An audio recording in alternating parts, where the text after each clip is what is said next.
મહાનગરપાલિકા દ્વારા પ્રજાસત્તાક પર્વ નિમિત્તે મથુરિયા બાણજી અબજી શાળા ખાતે ધ્વજવંદન કાર્યક્રમ યોજાયો। મહાનગરપાલિકા દ્વારા દીપક ચોક ખાતે આવેલ મથુરિયા બાણજી અબજી પ્રાથમિક શાળા નંબર 19 ખાતે ધ્વજવંદન કાર્યક્રમનું આયોજન કરવામાં આવ્યું હતું। આ પ્રસંગે મેયર ભરતભાઈ વારડ ઉપસ્થિત રહ્યા હતા, જેમના વરદ હસ્તે ધ્વજવંદન કરવામાં આવ્યું હતું। ત્યારબાદ ઉપસ્થિત ગણવેશ પહેરેલા જવાનો કેડેટ્સ દ્વારા સલામી આપવામાં આવી હતી। બાદ મેયરશ્રીનું પ્રાસંગિક પ્રવચન યોજાયું હતું। તદ ઉપરાંત સાંસ્કૃતિક કાર્યક્રમ તેમજ વિશેષ સેવા બદલ સન્માન કરવામાં આવ્યું હતું।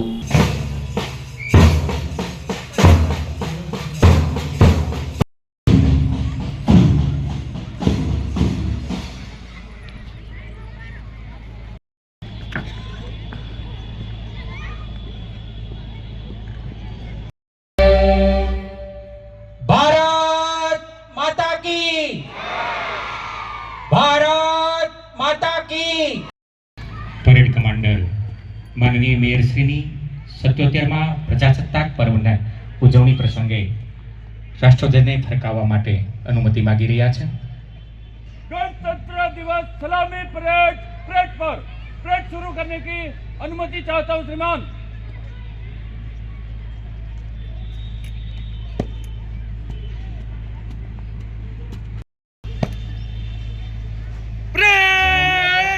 सलामी दगप सलामी जन गण मन अधिनायक जय हे भारत भाग्य विधाता पंजाब द्राविड उत्कल बंगा विंध्य हिमाचल यमुना गंगा उच्चल जलधि तरंगा तव शुभ नामे जागे तव शुभ आशीष मांगे गणनायक जय हे भारत भाग्य विधाता जय हे जय हे जय हे। 26 જાન્યુઆરી 2026 આપણા મહાન દેશનો 77મો પ્રજાસત્તાક દિવસ। આ પવિત્ર દિવસે આપણા હૃદયમાં ગર્વની લાગણી જાગે, કારણ કે આજે આપણે યાદ કરીએ છીએ તે ઐતિહાસિક ક્ષણને, જ્યારે 1950માં આપણા દેશે પોતાનો સાર્વભૌમ સમાજવાદી ધર્મનિરપેક્ષ લોકશાહી ગણરાજ્ય તરીકે વિશ્વ સમક્ષ ઘોષિત કર્યો હતો। આ દિવસ માત્ર ઉજવણીનો નથી, પરંતુ આપણી સામૂહિક જવાબદારીઓને નવી ઉર્જા આપવાનો છે, નવા સંકલ્પો લેવાનો અને એક મજબૂત સમૃદ્ધ ભારતનું નિર્માણ કરવાનો શુભ દિવસ છે।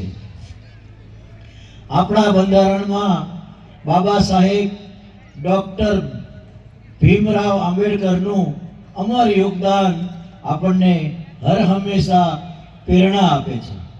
તેઓએ બંધારણને એવો આકાર આપ્યો કે જેમાં સમાનતા, ન્યાય, સ્વતંત્રતા અને માનવ અધિકારોની અજેય રક્ષા થાય।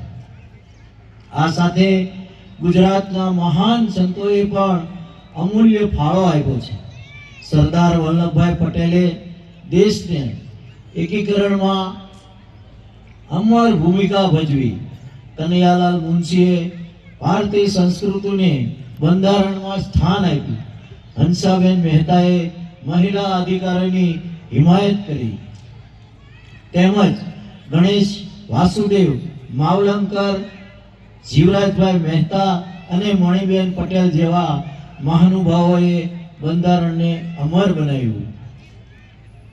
મારા વહાલા નગરજનો, ભાવસભર ભાવેણા એટલે ગૌરવનું પ્રતીક। નેક નામદાર મહારાજા ભાવસિંહજીએ વસાવેલું આ શહેર આજે દરિયાના કિનારે વેપાર, ઔદ્યોગિક શક્તિ અને સૌરાષ્ટ્રના હૃદય તરીકે ઝળહળે છે. આપણું ભાવનગર ભારતનું પ્રથમ રજવાડું છે, જેણે સ્વતંત્ર ભારતમાં અર્પણ કરીને રાષ્ટ્રીય એકતાનું અમર ઉદાહરણ પૂરું પાડ્યું. એવા નેક નામદાર મહારાજા કૃષ્ણકુમારસિંહજીએ વર્ષ 1948માં આ ઐતિહાસિક નિર્ણય લઈને દેશના એકીકરણમાં અમર યોગદાન આપ્યું. આ ગૌરવ આપણને હંમેશા દેશભક્તિની પ્રેરણા આપે છે.